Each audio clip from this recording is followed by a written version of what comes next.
Well, let me ask Dr. Weber a question. I want to get back perhaps to medicine away from money just for a moment. How have recent trends, Dr. Weber, in the epidemiology of cardiometabolic conditions impacted those of CVD, ACS, and stroke? You know, this is a fascinating issue because if we look at the epidemiology of what's happened to cardiovascular risk factors, here we have a population that's obese, doesn't exercise for the most part. I mean, some people do, of course, but as a population, we don't, and our children don't. We're not eating well. All the factors that go into bad epidemiology, high blood pressure, lipid disorders, diabetes, they're all very much at play. Despite that, despite this growing problem of obesity and so forth, we're actually seeing a decline in major cardiovascular events. And that's because we finally have a good grip on what we need to do about hypertension. For example, I remember 15, 20 years ago, we would get reports that only 20–25% of people with hypertension in the United States had their blood pressure anywhere near being controlled. Now it's better than 50%.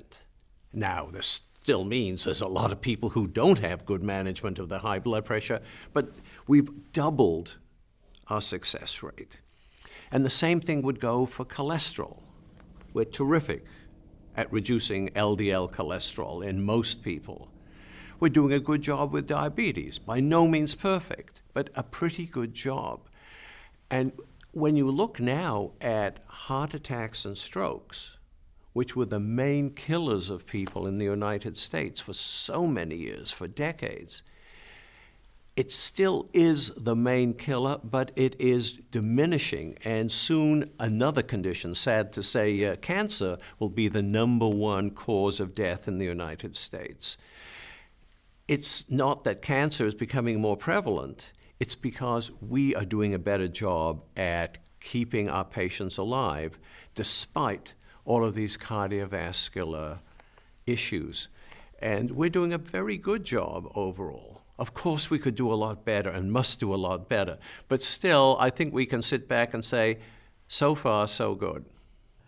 I want to talk for a moment, Dr. Weber, about the initial clinical presentation and its effects on cardiovascular outcomes. For example, let's talk about changes in approaches to treatment or preventive strategies to accommodate a dynamic patient population.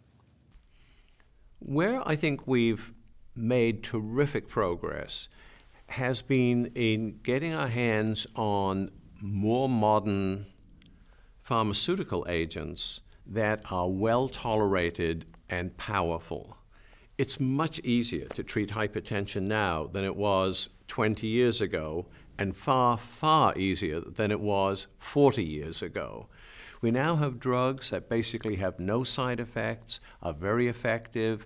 We now have pills that have 2 or even 3 very effective, well-tolerated blood pressure medicines in them. So with 1 pill a day, we can control blood pressure in 80–90% of people who got hypertension. That was a dream not that many years ago. Likewise with the statins, the new statin drugs used for treating high LDL cholesterol. They not only work very effectively to bring the cholesterol down, but again, just as with good treatment of hypertension, we have seen how doing that reduces the probability of heart attacks, strokes, and other major cardiovascular outcomes. So those are 2 areas, hypertension and lipid disorders, where modern pharmacotherapeutics has made a huge impact. Diabetes is lagging a little bit. We've had a whole bunch of new diabetes medications, new classes of medications in just the last 4, 5, 6 years, and they're very good. They're well tolerated, they're effective, they work well in combination with each other, all the right things, but we haven't had the dramatic breakthroughs there that we've seen in the other risk factors. Yes, it's getting somewhat easier to control type 2 diabetes, but I don't think we've seen quite the breakthrough that we've had with hypertension and lipid disorders. We're still hoping for new and better treatments for diabetes.